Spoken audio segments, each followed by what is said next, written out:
உலக விஷயம் தெரியக்கூடிய நமக்கு கண்டிப்பாக வீட்டுக்குள்ளே நம்ம சுற்றி என்ன நடந்துட்டுருக்கு அப்படிங்கிறதும் தெரியணும். நம்மளை பற்றி நம்ம வீட்டை சுற்றி நம்ம வீட்டில் இருக்கிறவங்க எல்லாருக்கும் தெரியணும். 2 விஷயங்களில் நாம் ரொம்பவே சோதிக்கப்படுவோம். ஒன்று, நாம் தான் வீட்டினுடைய முக்கியமான பணம் சம்பாதிக்கக்கூடிய ஒரு பர்சனாக இருந்து நம்முடைய லாஸ் அப்படிங்கிறது நம்முடைய குடும்பத்துக்கு ஒரு பெரிய பேடனாக மாறும். அப்படி இல்லை, நம்மை சார்ந்து இருக்கக்கூடிய யாராவது ஒரு நபருக்கு திடீர்னு ஒரு ஹாஸ்பிட்டல் செலவு வந்துருச்சு அப்படின்னா அது நம்மை கொஞ்சம் ஷாக்காக வைக்கும். இது 2ஐயுமே சமாளிக்கிறதுக்கு நிறைய விஷயங்களை சொல்லியிருக்கேன். இப்போ 2ஐயுமே உங்கள் முன்னாடி மறுபடியும் சொல்கிறதுக்கு கடமைப்பட்டிருக்கேன். ஒன்று டேர்ம் இன்சூரன்ஸ், இன்னொன்று ஹெல்த். இது 2ம் வேண்டாம் அப்படின்னு நினைக்கிறவங்க 3 நபராக தான் இருக்கணும். ஒன்று, உங்களுக்கு கீழே எந்த டிபெண்டன்சியும் இல்லாத நபர்கள், அதாவது நீங்கள் யாருக்கும் டிபெண்டாக கிடையாது, நீங்கள் தனி நபராக இருக்கீங்க அப்படின்னா உங்களுக்கு இது 2மே தேவையில்லை. 2வது ஒரு நபர் மல்டி பில்லியனராக இருக்கீங்க, சும்மா 3-4 கார் இருக்குது, 5-6 பங்களா இருக்குது, 10-12 வேலையாட்கள் இருக்காங்க அப்படின்னா உங்களுக்கு இது தேவையே கிடையாது, உங்களுக்கு இது வேண்டாம். 3வது அப்படிங்கிறவங்க, எனக்கு கீழே நான் யாரையும் பார்க்க வேண்டிய அந்த கட்டாயம் எனக்கு இருந்தாலும் நான் பார்க்க மாட்டேன்ப்பா, எனக்கு அது தேவையே கிடையாது, அந்த உறவுகள்லாம் தேவையே கிடையாது அப்படின்னு சொல்லி அத்து விட்டுட்டு நிற்போம் பார்த்தீங்களா, அப்படி யாராவது இருந்தீங்கன்னா உங்களுக்கும் இது தேவையில்லை. நாம் அடுத்ததாக நல்லபடியாக நம்முடைய குடும்பத்தை பார்க்க வேண்டும், இல்லை நம்மை சார்ந்து இருக்கக்கூடியவங்களை நல்லபடியாக நம்ம வச்சுக்கணும் அப்படின்னு நினைக்கக்கூடிய ஒரு மனிதராக இருந்தீர்கள் என்றால் இது உங்களுக்கு தான். அன்பு தமிழஞ்சங்களுக்கு தமிழ் பொக்கிஷத்தின் வணக்கங்கள்.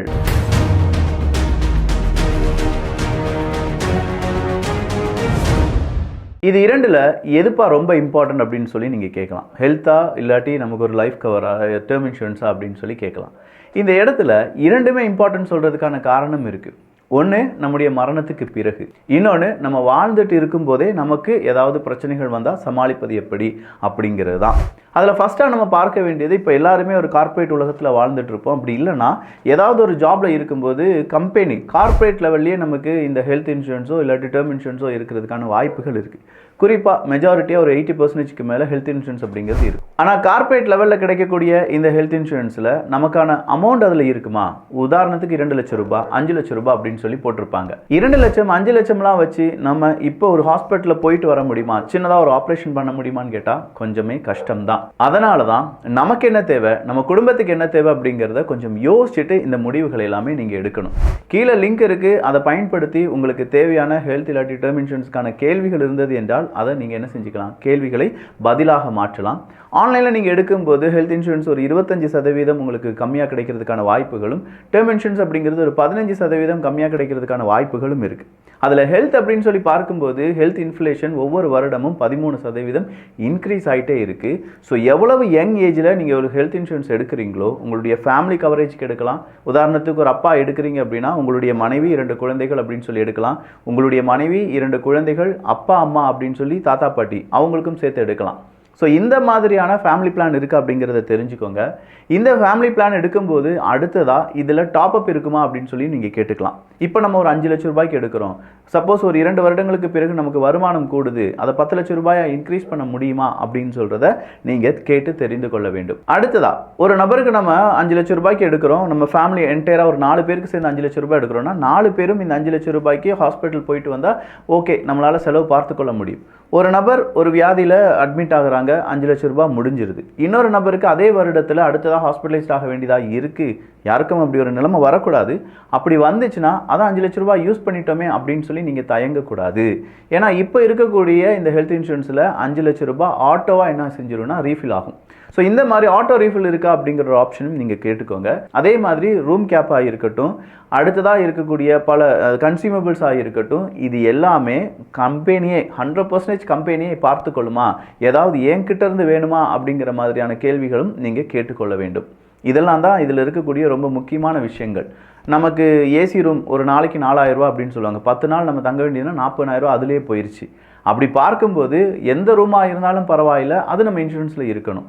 அதே மாதிரி கன்சியூமபிள்ஸ், க்ளவுஸ்லேருந்து நீங்கள் ஒரு ஆப்ரேஷன்லாம் நீங்கள் அந்த லிஸ்ட் எடுத்து பார்த்தீங்கன்னா ஆப்ரேஷன் செலவு அப்படிங்கிறது வெறும் 10,000 ரூபா தான் இருக்கும். ஆனால் அதுக்கான அவங்க யூஸ் பண்ண கன்சியூமபிள்ஸ் இருக்குது பார்த்தீங்களா, அது ஒரு 20,000 ரூபாயாக இருக்கும். ஸோ இந்த கன்சியூமபிள்ஸ்லாம் நம்முடைய ஹெல்த் இன்சூரன்ஸ்க்குள்ளே கவர் ஆகுதா அப்படிங்கிறதெல்லாம் நீங்கள் தெரிந்து கொள்ள வேண்டும்.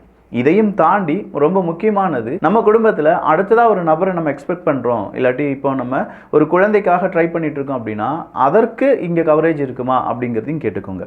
ஏன்னா பொதுவாக இந்த குழந்தை கர்ப்பம் தெரிதல் அப்படிலாம் சொல்லும்போது 2 வருடங்கள் லாக்கிங் பீரியட்லாம் இருக்குது. 2 வருஷத்துக்கு பிறகு தான் அந்த மாதிரியான விஷயங்களை கவர் பண்ண முடியும்னு சொல்லுவாங்க. ஸோ எந்த நோய் எவ்வளோ வருடத்தில் கவர் ஆகும் அப்படிங்கிறதுக்கான ஒரு நல்ல நாலேஜ் உங்களுக்கு இருக்கணும். இவ்வளவு நாலேஜ் இருந்தால் கண்டிப்பாக உங்களால் ஒரு ஹெல்த் இன்சூரன்ஸ் எடுக்க முடியும் அப்படின்னும் வேணுங்கிறவங்களுக்கு ரொம்ப ஈஸியாக இருக்கிறதுக்காக கீழே ஒரு லிங்க் இருக்குது. இது வாழும்போது நம்முடைய வாழ்க்கையில் இருக்கக்கூடிய உறவுகளை பாதுகாப்பதற்காக, வாழ்க்கைக்கு பிறகு நாம தான் ஏர்ன் பண்ணிட்டு இருக்கோம், திடீர்னு நமக்கு ஏதாவது ஆயிடுச்சு அப்படின்னா இந்த இடத்துல தான் டெர்ம் இன்சூரன்ஸ் அப்படிங்கிறது தேவைப்படுது. ஸோ நம்ம வாழ்க்கையில் ரொம்ப முக்கியமான இடத்தில் இருப்போம். கண்டிப்பாக நம்முடைய குழந்தைகளுக்கு கல்யாணம், இல்லாட்டி அவங்க ஹையர் எஜுகேஷன் போகிறாங்க, அவங்களுக்கு ஒரு ஜாப் வாங்கி கொடுக்கணும், இந்த மாதிரியான நிலைமையில் இருக்கும்போது நம்முடைய இழப்பை நம்முடைய குடும்பத்தால் தாங்கிக் கொள்ள முடியுமான்னு பார்த்தா இல்லை. ஒரு புது ட்ரெஸ்ஸை கூட அவங்களால வாங்க முடியாது. இந்த நேரத்தில் நமக்கு உதவுறது அப்படிங்கிறது டெர்ம் இன்சூரன்ஸ் தான். ஏன்னா உறவுகள் உதவுவாங்க அப்படின்னாலும் ஒரு அளவு தான். அவங்களுக்கும் பல கஷ்டங்கள், சங்கடங்கள், நிறைய பண தேவைகள் இருக்கும். அதையும் மீறி இன்னொரு குடும்பத்தையும் பார்ப்பது அப்படிங்கிறது ஏகப்பட்ட பிரச்சனையை உருவாக்கும். ஸோ நம்ம குடும்பத்தை பாதுகாப்பதற்காக இன்றைக்கி ஒரு வருமானம் நீங்கள் எடுக்கிறீங்க, மாதம் ஒரு 30,000 ரூபா சம்பாதிக்கிறீங்கன்னா ஒரு வருடம் கிட்டத்தட்ட ஒரு 4 லட்சம் ரூபாய் அப்படின்னா 10 வருடங்கள் 40 லட்சம் ரூபாய். உங்களுடைய டேர்ம் இன்சூரன்ஸ் ஒரு 40 லட்சம் ரூபாய் இல்லாட்டி 1 கோடி ரூபாயாக இருக்க வேண்டும். ஸோ இந்த 40 லட்சம் ரூபாயிலேருந்து 1 கோடி அப்படிங்கிறது எப்படி டிஃபைன் பண்ணுறீங்க? 10 வருடங்கள் இல்லாட்டி 20 வருடங்கள் உங்களுடைய இப்போதைய சம்பளத்தில் எவ்வளவு வருமோ அதுதான் உங்களுடைய டேர்ம் இன்சூரன்ஸினுடைய ஒட்டுமொத்தமான பண தேவையாக இருக்க வேண்டும். இதை பேஸ் பண்ணி தான் நீங்கள் டேர்ம் இன்சூரன்ஸை போடணுமே தவிர ஏதோ 5 லட்சம் ரூபாய்க்கு போட்டோம், 10 லட்சம் ரூபாய்க்கு போட்டோன்னு இருக்கக்கூடாது. ஏன்னா நம்ம போடுறது மாதம் ப்ரீமியம் கட்டலாம், 3 மாதத்துக்கு ஒரு தடவை ப்ரீமியம் கட்டலாம், 6 மாதத்துக்கு ஒரு தடவை ப்ரீமியம் கட்டலாம், இல்லாட்டி 1 வருடத்திற்கு ஒரு முறை ப்ரீமியம் கட்டலாம். இது எல்லாமே உங்களுடைய தேவையாக இருக்கணும். இதெல்லாம் டிசைட் பண்ணக்கூடியது நீங்களாக இருக்கணும். அதை பொறுத்து தான் உங்களுடைய இன்சூரன்ஸ் அப்படிங்கிறதெல்லாம் நீங்கள் எடுக்கணும். ஒரு நிறுவனம் சொல்லுது அப்படின்னு சொல்லி எடுத்துக்கிட்டிங்கன்னா அவங்களுக்கு கீழே நீங்கள் இருக்க வேண்டியதாக இருக்கும். கொஞ்சம் பார்த்துக்கோங்க. டேர்ம் இன்சூரன்ஸில் 3 டைப் இருக்குது. பியூர் டேர்ம் இன்சூரன்ஸ், 30 வயசில் நீங்கள் இப்போ ஒரு டேர்ம் இன்சூரன்ஸ் எடுக்கிறீங்க, 80 வயசு வரை எனக்கு அது போதும் அப்படின்னு நினைக்கும் போது 50 வருடங்கள் நீங்கள் கட்ட வேண்டும். 50 வருடத்திற்கு பிறகு நம்ம உயிரோடு இருந்தோம்னா நம்ம கட்டின தொகை அப்படிங்கிறது திரும்ப கிடைக்காது. அதே நேரத்தில் பியூர் டேர்ம் இன்சூரன்ஸுக்கு அடுத்தபடியாக இருப்பது ரிட்டர்ன் ஆஃப் ப்ரீமியம் அப்படின்னு சொல்லுவாங்க. நம்ம எவ்வளவு பணத்தை இந்த 50 வருடங்கள் கட்டுறோமோ 80 வயசுக்கு மேலே நம்ம உயிரோடு இருக்கோம்னா திரும்ப அது கிடைச்சிரும். பட் பியூர் டேர்ம் இன்சூரன்ஸில் ஒரு 695 ரூபாய் 2 கோடி ரூபாய்க்கு டேர்ம் இன்சூரன்ஸ் நீங்கள் எடுத்திருக்கீங்கன்னா இதில் அது டபுளாக இருக்கும். இன்னொரு ஆப்ஷன் இருக்குது, return of premium with no cost அப்படிங்கிறது தான். இதில் இரண்டுக்கும் இடையே ப்ரீமியம் அப்படிங்கிறது இருக்கும். பியூர் டேர்ம் இன்சூரன்ஸுக்கும் ரிட்டர்ன் ஆஃப் ப்ரீமியம் அப்படிங்கிறதுக்கும் இடையே நம்முடைய மந்த்லி ப்ரீமியம் அப்படிங்கிறது இருக்கும். இந்த return of premium with no காஸ்ட்டாக இருக்கட்டும், இல்லாட்டி நார்மல் ரிட்டர்ன் ஆஃப் ப்ரீமியம் அப்படிங்கிற இந்த டேர்ம் இன்சூரன்ஸாக இருக்கட்டும், இதில் நம்ம அடைச்ச ப்ரீமியம் தொகை எல்லாமே திரும்ப கிடைச்சிரும். பட் அதில் ஜிஎஸ்டி அப்படிங்கிறத மைனஸ் பண்ணிட்டு தான் மீதம் இருக்கும் தொகை தான் நமக்கு கிடைக்கும் என்பதும் குறிப்பிடத்தக்கது. இது இல்லாமல் எக்ஸ்ட்ரா ரைடர்ஸ் அப்படிங்கிறதெல்லாம் தெரிந்து கொள்ள வேண்டும். ஆக்சிடென்டல் டெத் பெனிஃபிட்டாக இருக்கட்டும், ஆக்சிடென்டல் டிசேபிலிட்டியாக இருக்கட்டும், இல்லாட்டி கிரிட்டிக்கல் இல்னஸாக இருக்கட்டும், இது எல்லாமே உங்களுடைய இந்த டேர்ம் இன்சூரன்ஸ்லையோ இல்லாட்டி இப்போ நான் சொன்ன ஹெல்த் இன்சூரன்ஸ்லையோ ரைடர்ஸ் என்ன இருக்குது அப்படிங்கிறதுக்கான கம்ப்ளீட் நாலேஜும் உங்களுக்கு இருக்கணும். இது இரண்டும், இந்த நாலேஜ்லாம் இருந்து இந்த 2 இன்சூரன்ஸ் நீங்கள் எடுத்துக்கிட்டிங்கன்னா அடுத்ததான் உங்களுடைய வாழ்க்கையில் ஒரு பெரிய போர்ஷனை சேவ் பண்ணிட்டீங்க அப்படிங்கிறது தான். ஸ்ட்ரெஸ் ஃப்ரீயாக நீங்கள் வாழலாம். எப்படினாலும் நம்முடைய குடும்பத்தை பாதுகாப்பதற்கு நம்ம இதை போட்டிருக்கோம், இந்த இன்சூரன்ஸ் போட்டிருக்கோம் அப்படிங்கிற அந்த நம்பிக்கை இருக்கும். இதை எடுங்க, இதை எடுக்காதீங்க அப்படின்னு நான் சொல்லலை. பட் இந்த 2 இன்சூரன்ஸை ஏதாவது ஒரு நிறுவனத்திடம் நீங்கள் எடுக்கணும். அதற்கான ஒரு கம்பேரிசன் அப்படிங்கிறது உங்கள் மனசில் இருக்கணும்.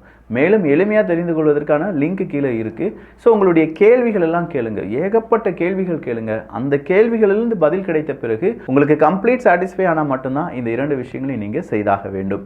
அடுத்ததாக இதில் டாக்ஸ் பெனிஃபிட் இருக்குது. ATC வழியாகவும் 10(10D) வழியாகவும் உங்களுக்கு டாக்ஸ் பெனிஃபிட் அப்படிங்கிறதும் இருக்குது. சொல்லப்போனால் செட்டில்மெண்ட் ரேஷியோலேருந்து கிட்டத்தட்ட 50க்கும் அதிகமான நிறுவனங்களை உங்களால் கம்பேர் பண்ணி அதிலிருந்து நல்ல நிறுவனங்களை உங்களால் சூஸ் பண்ண முடியும். ஸோ வெயிட் பண்ணாதீங்க. ஏஜ் போக போக ப்ரீமியம் அப்படிங்கிறது ஈவன் அது ஹெல்த்தாக இருக்கட்டும் இல்லாட்டி டேர்மாக இருக்கட்டும், இரண்டுலேயுமே ஏஜுக்கு கூட கூட நமக்கு என்ன ஆகும்னா அந்த ப்ரீமியம் கட்டக்கூடிய அமௌண்ட் அப்படிங்கிறது ரொம்ப கூடிக்கிட்டே இருக்கும். எவ்வளவு யங் ஏஜில் எடுக்கிறீங்களோ அவ்வளவு நல்லது என்பது குறிப்பிடத்தக்கது. ஸோ மேலும் விவரங்கள் எல்லாமே நீங்கள் தெரிந்து கொள்ள வேண்டும் அப்படின்னாலும் இல்லாட்டி அந்த நிறுவனங்களை கம்பேர் பண்ணுறதுக்கும் நிறைய டீட்டெயில்ஸை தெரிந்து கொள்வதற்கும் கீழே இருக்கக்கூடிய லிங்கை யூஸ் பண்ணிக்கோங்க. நல்லதை பகிர்ந்து நல்ல சமுதாயத்தை உருவாக்குவோம். நன்றி, வணக்கம்.